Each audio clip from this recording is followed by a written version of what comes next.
This is the Topknot pigeon, and it has a very misleading name.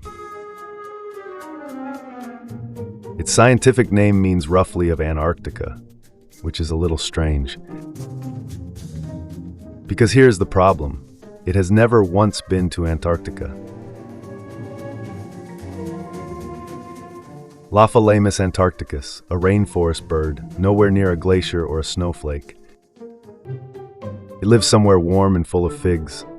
It does not own a coat. Long ago, a naturalist squinted at a map and simply guessed wrong.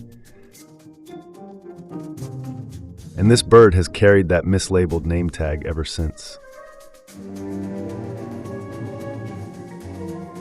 2 crests and a clerical error. Honestly, what a resume.